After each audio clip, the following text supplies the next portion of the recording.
What's going on YouTube? And in today's video we're going to be talking about Zoro. Pirate Hunter Zoro is the peak masculine character, alright? Now let's get into it. And why I think he's probably one of the best role models in One Piece as a whole.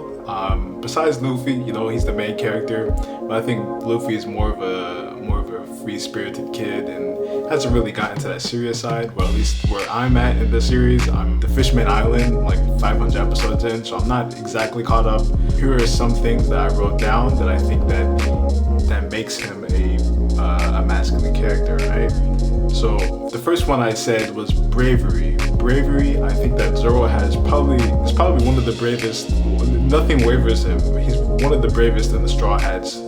If Luffy says to do something, he does it. If somebody's trying to get in his way, he doesn't really care. He bowls them over with his strength. It doesn't really matter to him. He's always the first one to take initiative. He's always the first one to be in combat. So that's why I think that he's a brave person. And a good example of this is when they're, I think it was the Sanji arc, when they were going I think Mihawk just randomly showed up, and you know, of course he wants to defeat him because he's the world's strongest swordsman.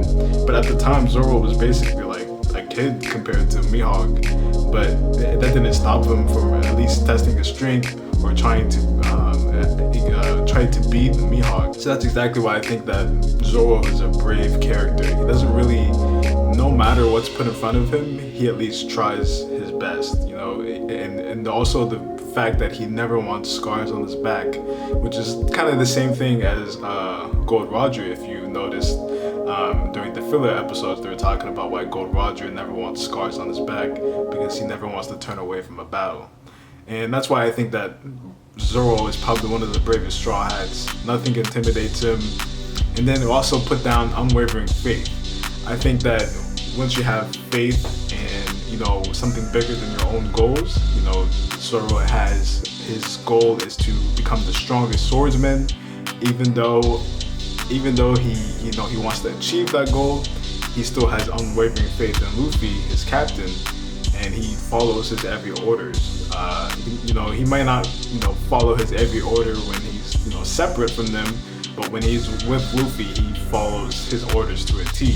A good example of that is when they're, you know, when they're on the ship. You know, if Luffy says to do something, he always does it, and he's always the first one to apply the captain's orders, basically.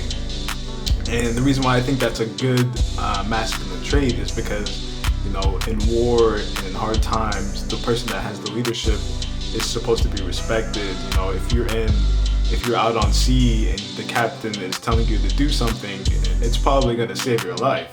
That's a really good trait to have to be a masculine character, because there's always a chain of command in patriarchy. So he follows that to a T, and he knows that, you know, if I don't follow the captain's orders, then the whole ship is going to go down. So that's why I think that he's masculine in that sort of sense. Next one would be his goals, his goals and ambition. He's a very ambitious character.